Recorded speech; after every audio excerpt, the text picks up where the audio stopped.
বর্তমান যুদ্ধ পরিস্থিতিতে আমাদের সংকটাপন্ন পরিস্থিতি থেকে উত্তরণের উপায় কি? গুরুত্বপূর্ণ প্রশ্ন। যে যুদ্ধ পরিস্থিতি চলছে এবং যে সংকট গোটা পৃথিবীতে দেখা দিয়েছে, আমরা কঠিন একটা বাস্তবতার মুখোমুখি।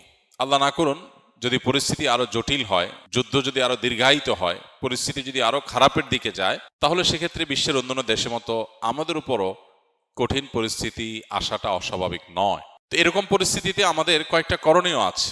সবচেয়ে বড় করণীয় সেটি হলো আমাদেরকে সকল প্রকার অপচয় অপব্যয় বন্ধ করে আমাদেরকে মিত ব্যয়ী হতে হবে প্রত্যেকটা মানুষকে। এটা অবশ্য শুধু যুদ্ধ পরিস্থিতি বা সংকটাপন্ন পরিস্থিতিতেই না, বরং এটি সর্ব অবস্থায় এবং সারা বছর জুড়ে সারা জীবনভর পালনীয় বিষয়। আল্লাহ তাআলা কোরআনে কারীমে সূরা ফুরকানে আল্লাহর প্রিয় বান্দা, রহমানের বান্দা যারা, আল্লাহ যাদেরকে নিজের বান্দা হিসেবে পরিচয় দিয়েছেন, তাদের বৈশিষ্ট্য উল্লেখ করতে গিয়ে বলেছেন, ওয়াল্লাযীনা ইযা আনফাকু লাম ইউসরিফু ওয়া লাম ইয়াকতুরু ওয়া কানা বাইনা যালিকা কাওয়ামা। রহমানের প্রিয় বান্দা হলেন তারা যারা ব্যয় করার সময় অপচয় করে না, আবার কার্পণ্যও করে না, বরং মধ্যম পন্থা অবলম্বন করে। আল্লাহ বলেছেন, কুলু ওয়াশরাবু ওয়া লা তুসরিফু, খাও পান করো কিন্তু অপচয় করো না।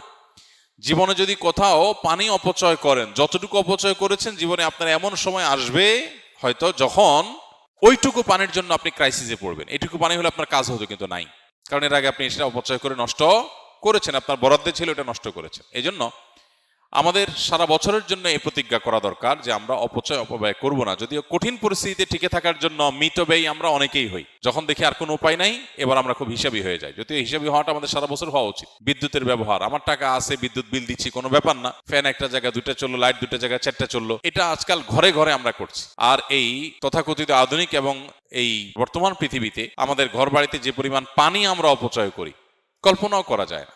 অজু করতে যে পরিমাণ পানি টেপে আমরা ব্যবহার করি, এটা যদি ধরে রাখা হয় একটা বালতিতে, দেখা যাবে প্রায় 1 বালতি পানি চলে যাচ্ছে একজন মানুষ অজু করতে। অথচ নবী সাল্লাল্লাহু আলাইহি ওয়াসাল্লামের অজুতে 1 মুদ পরিমাণ পানি লাগতো। একটা বড় গ্লাস হবে, একটা বড় গ্লাসের পরিমাণ 1 গ্লাস পানি দিয়ে তার অজু কমপ্লিট হয়ে যেত। তিনি গোসল করতে পেতেন এরকম আরেকটু বেশি পানি দিয়ে, খুব বেশি পানি তার দরকার হতো না গোসলের জন্য। এমনকি তিনি এও বলেছেন যে কেউ যদি সমুদ্রে থাকে, নদীতে থাকে, সেখানেও যদি তার অজু করার দরকার হয়, যে এখানে তো পানির অভাব নাই, সেখানেও যেন সে প্রয়োজন ছাড়া অতিরিক্ত পানি ব্যবহার না করে, কারণ আল্লাহর কাছে এর জন্য জবাবদিহিতা আছে। এখন বস্তুবাদ, ভোগবাদ, পুঁজিবাদ আমাদেরকে শিখিয়েছে যে আমার সম্পদ, আমার মালিকানা, আমি যা খুশি তা করব। এর ফলশ্রুতিতে যে ক্রাইসিস তৈরি হচ্ছে, আপনি দেখেন পৃথিবীর একদিকে মানুষ খেয়ে নষ্ট করে, অপচয় করে খানা নষ্ট করছে, আবার অপরদিকে বহু মানুষ না খেয়ে আছে, প্রপার ডিস্ট্রিবিউশন নাই, এবং এই যে দায়িত্ববোধ, এই জায়গাতে বড় ধরনের অভাব আছে, এবং চিন্তা নৈতিক একটা আদর্শিক একটা ত্রুটি আমরা গোটা বিশ্বব্যাপী দেখতে পাচ্ছি। এই পরিস্থিতিতে, বিশেষ করে সংকটাপন্ন পরিস্থিতিতে, আমাদের মিত ব্যয়ী হওয়ার কোনো বিকল্প নাই। জ্বালানি বলুন, বিদ্যুৎ বলুন, ব্যবহার্য জিনিসপত্র বলুন, খাদ্যদ্রব্য বলুন, সব ক্ষেত্রে এই জিনিসটা আমাদের করতে হবে। নাম্বার 2, খাদ্য এবং নিত্য পণ্য, অতি প্রয়োজনীয় জিনিসপত্র যেগুলো আমাদের প্রতিদিনের দরকার হয়, এগুলো গুদামজাত করার যে একটা কালচার আমাদের দেশে একটু সংকটাপন্ন পরিস্থিতি হলেই শুরু হয়, এই জায়গা থেকে আমাদেরকে দূরে থাকতে হবে, বিরত থাকতে হবে। ব্যবসায়ীরা অধিক মুনাফার জন্য জিনিস সরায় রেখে ক্রাইসিস তৈরি করে এরপরে অনেক বেশি দামে, চড়া দামে তারা বিক্রি করার এই অভিপ্রায়ে তারা এই অপকর্ম করেন। আবার যারা আমরা ভোক্তা আছি, আমার প্রয়োজনের চাইতে অনেক বিপুল পরিমাণ টাকা আছে দেখে গোটা দোকান কিনে আমি বাসায় এনে রেখে ফেললাম, আমি আমার ফ্যামিলি বাঁচলে হলেও গোটা পৃথিবী ধ্বংস হয়ে যায়। যাক, এটা হলো স্পষ্টত ভুল এবং অন্যায়। নবী সাল্লাল্লাহু আলাইহি ওয়াসাল্লাম বলেছেন, লা ইয়াহতাকিরু ইল্লা খাতি, অর্থাৎ যে ব্যক্তি এরকম গুদামজাত করে, এরকম খাদ্যজাত মজুদদারি করে, এই মজুদদারি এটা অপরাধী ছাড়া কেউ করতে পারে না, যে করে সে গুনাহগার। এজন্য এরকম মজুদদারি থেকে আমাদেরকে বিরত থাকতে হবে এবং আল্লাহর উপরে ভরসা করা শিখতে হবে, আল্লাহর উপরে ভরসা করা শিখতে হবে। তাহলে ইনশাআল্লাহ সংকটাপন্ন পরিস্থিতিতে আল্লাহ তাআলার রহমত বা অনুগ্রহ পাবো। আপনার জিনিস আপনাকে বাঁচাবে না, কয়দিন বাঁচবেন? অনেকে পেট্রোল এখন নিয়ে একত্র করছেন, জমা করছেন। আপনি পেট্রোল জমায় জমায় কতদিন জমাবেন? এরপর আর এই পেট্রোল যে আপনার নিজের বিপদের কারণ হবে না, তার কোনো গ্যারান্টি আছে? আপনি একদিকে জমাচ্ছেন, অপরদিকে অনেকের অনেক আর্জেন্ট কাজ আছে, সে পেট্রোল পাচ্ছে না। তো এগুলো হলো আল্লাহর প্রতি আমাদের যে ভরসার জায়গাটা, সেটা দুর্বল হয়ে যাওয়ার দলিল, এবং মুমিন হিসাবে আমাদের যে করণীয় সেটা আমরা ভুলে যাওয়ার প্রমাণ। অতএব একজন ইমানদার, তার আচরণ এটা হতে পারে না। তৃতীয়ত, ভয় বা আতঙ্কগ্রস্ত না হয়ে আমাদের উচিত আল্লাহর উপর ভরসা করা। সকল অবস্থাতেই আল্লাহর উপর ভরসা থাকতে হবে। রিজিকের মালিক আল্লাহ রাব্বুল আলামিন, অতএব পূর্ণ আস্থা থাকতে হবে। মা মিন দাব্বাতিন ফিল আরদি ইল্লা আলাল্লাহি রিজকুহা, এই পৃথিবীতে এমন কোনো প্রাণী নাই যে প্রাণীর রিজিকের দায়িত্ব আল্লাহর উপর নাই। আল্লাহ যতটুকু বরাদ্দে রেখেছেন ততটুকু আসবেই, আর যে ভোগান্তি আল্লাহ লিখে রেখেছেন সে ভোগান্তি আমি মজুদদারি করেও ঠেকাতে পারবো না। অতএব আতঙ্কিত নয়, বরং হতে হবে আল্লাহর উপরে ভরসা করার মানসিকতা। আল্লাহ বলেছেন ওমাইয়া তাওয়াক্কাল আল্লাহ ফাহুয়া হাসবুহ, যে ব্যক্তি আল্লাহর উপর ভরসা করে আল্লাহ তার জন্য কি হয়ে যান, যথেষ্ট হয়ে যান। ইমানদারের জন্য আল্লাহর উপর ভরসা এটা অনেক বড় একটা পাওয়ারফুল জিনিস, যে আল্লাহর উপর ভরসা করবে। অতএব আতঙ্কিত হওয়া যাবে না। আমাদের এই যে মজুদদারি, যত রকমের অসৎ উপায়, এগুলো মূলত আতঙ্কিত হওয়া থেকেই হয়। আতঙ্ক না হয়ে আল্লাহর উপর ভরসা করতে হবে। নাম্বার 4, দেশের প্রতিটা খালি জায়গা যেখানে চাষযোগ্য বা চাষ করা যায় সেখানে চাষাবাদ করা দরকার।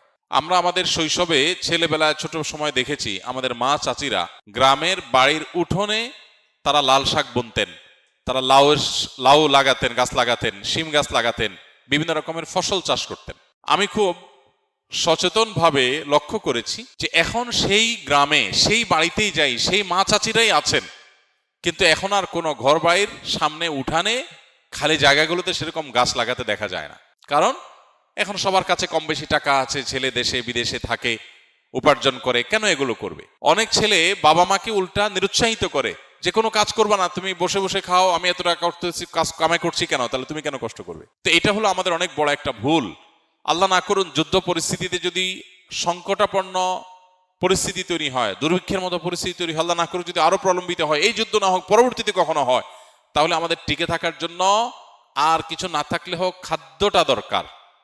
এই খাদ্যটার যোগান, আমরা এখন যে বিদেশি খাদ্যের উপর নির্ভরশীল, আমরা যে এখন বাহিরের যে ফুড এটার উপর নির্ভরশীল, এই নির্ভরশীলতা কমানোর জন্য আমাদের নিজেদের স্বয়ংসম্পূর্ণতা আনার জন্য প্রত্যেকটা মানুষকে তার আশপাশে চাষাবাদ করার অভ্যাস গড়ে তুলতে হবে। গ্রামে গঞ্জে এখন আর বাড়ির উঠোনে ঘরের আশেপাশে গাছ টাছ লাগাতে দেখা যায় না। আগে এমন চাল খুব কম পাওয়া যেত, এমন ঘর খুব কম পাওয়া যেত যে ঘরের চালে কোনো না কোনো গাছের লতা পাতা এটা নাই। আর এখন আপনি খুঁজে দেখেন 100-র ভিতরে 2-4টাও পাবেন না। এটা দুর্ভাগ্যজনক একটা পরিণতি আমাদের। আমরা পৃথিবীর এই ঝকঝকে আধুনিক বাস্তবতা এটা দেখে আমরা ভুলে গেছি যে আমাদের চাষাবাদ হলো আমাদের বেঁচে থাকার মূল মাধ্যম। আমরা অতিরিক্ত পশ্চিমাদের উপরে ডিপেন্ডেন্ট হয়ে গেছি। আমরা অনেকটাই আপনার আমদানি নির্ভর হয়ে গেছি। আমদানি নির্ভর, গম বন্ধ হয়ে গেলে আমাদের বেকারি বন্ধ হয়ে যাবে, আমাদের রুটি বন্ধ হয়ে যাবে, আমাদের খাবার বন্ধ হয়ে যাবে, শেষ। অতএব এই জায়গা থেকে প্রত্যেকটা মানুষ যদি আমরা সচেতন হই, শুধু এই পরিস্থিতি না, সব সময় চাষাবাদ করা একটা ইবাদত, একটা নেক আমল। চাষাবাদ করা একটা নেক আমল। আপনি সওয়াবের নিয়তে চাষাবাদ করবেন, সওয়াবের নিয়তে চাষাবাদ করবেন। এর আগে আমি বারবার বলেছি, আমরা চাষাবাদ করার চেষ্টা করি, ঢাকায় থেকেও চেষ্টা করি, আলহামদুলিল্লাহ, খেতে করার চেষ্টা করি, শুধু ছাদে না। হ্যাঁ, সবার হয়তো জায়গা নাই, আমার নিজের জায়গাও নাই, আমি আরেকজনের জায়গাতে করতেছি, আমি নিজের জায়গা করছি তা না। তো আপনি আরেকজনের জায়গায় বলে যদি করেন, খুঁজেন, মানসিকতা যদি থাকে, কোনো একটা রাস্তা বের হবে ইনশাআল্লাহ বিদিনিল্লাহ। আর বিশেষ করে গ্রামে গঞ্জে তো আমরা চাইলেই অনেকে করতে পারি। তাহলে এটা চতুর্থ করণীয়। 5 নম্বর হলো তওবা করা, ইস্তেগফার করা, আল্লাহ তাআলার কাছে পরিপূর্ণভাবে। আল্লাহ যেন আমাদেরকে এই কঠিন পরিস্থিতিতে রক্ষা করেন। আল্লাহ তাআলা সূরা নূহের মধ্যে বলেছেন, ফাকুলতু আস্তাগফিরু রাব্বাকুম ইন্নাহু কানা গাফফারা ইউরসিলিস সামাআ আলাইকুম মিদরারা ওয়া ইউমদিদুকুম বিআমওয়ালিন ওয়া বানিন ওয়া ইয়াজআল লাকুম জান্নাতিন ওয়া ইয়াজআল লাকুম আনহারা। খুব বেশি ফসল যেন হয়, গাছ ফল ফলাদি যেন হয়, আমাদের রিজিকে বরকত যেন হয়, এটার জন্য ইস্তেগফার করার পরামর্শ দিয়েছেন নূহ আলাইহিস সালাম তার জাতিকে। আল্লাহ কোরআনে সেটা উল্লেখ করেছেন। এজন্য আল্লাহর কাছে ইস্তেগফার এর সুফল, এর অদৃশ্য সুফল আমরা ভোগ করবো ইনশাআল্লাহ আমাদের রিজিকে বরকতের মাধ্যমে। এই জন্য আল্লাহর কাছে ইস্তেগফার এবং দোয়া আমাদের করতে হবে। আল্লাহ তাআলা এই কঠিন পরিস্থিতিতে আমাদের সবাইকে উত্তরণের পথ দেখিয়ে দিন এবং এই কঠিন পরিস্থিতি থেকে বিশ্ববাসীকে আল্লাহ তাআলা মুক্তি দান করুন এবং জালেমদের জুলুম থেকে পরিত্রাণের পথ আল্লাহ তাআলা আমাদেরকে খুঁজে বের করার তৌফিক দান।